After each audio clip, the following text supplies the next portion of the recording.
საკრო გადარჩა თავის ტვინის გიგანტური ანევრიზმის გასკდომის შემდეგ. ახლა ფეხზე წამოსადგომად მას რეაბილიტაცია სჭირდება. მკურნალობის გაგზერების გარეშე ყველაფერი, რა შედეგსაც მან მიაღწია, შეიცრება გაქრეს. გაჩერება ერთი დღითაც კი არ შეიცრება, მაგრამ შემდეგი კურსის საფასური 2000 ლარზე მეტია. მარტო ხელადედისთვის ეს ის თანხაა, რომლის მოძიებაც უბრალოდ შეუძლებელია. მამამ ვერ გაუძლო დანჯვას. ოჯახს ბრძოლის გასაგრძელებლად ფული აღარ აქვს, რაც კი ძვირფასიებადად უკვე ყველაფერი გაყიდეს მკურნალობისთვის. ახალგაზრდა მამაკაცის ერთადერთი შემოსავალი ინვალიდობის პენსიაა, რაც სულ რაღაც 420 ლარია. ოჯახს მხოლოდ იმის იმედი დარჩენია, რომ ფონდის მეგობრებისგან დახმარება იმაზე ადრე მოვა, ვიდრე ყველაზე საშინელი რამ მოხდება. ზაქროს მომავალი ჩვენს მხარდაჭერაზეა დამოკიდებული. დარჩება ის შეზღუდული შესაძლებლობების მქონე პირად, რომელიც სიცოცხლის ბოლომდე სხვებზე იქნება დამოკიდებული, თუ შეძლებს აღდგენას და თავად გახდება საყრდენი თავისი გამწარებული დედისა და პატარა ქალიშვილისთვის.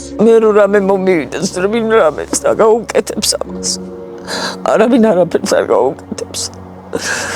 არავის იმედი არა მაქვს. მინდა რომ დადგეს ფეხზე, რომ იმედიანად მოვკვდე. დამიდეკით გვერდში და მეც დავდებ თავს, ყველაფერს გავაკეთებ, რომ ვიშრომო და შედეგზე გავიდე.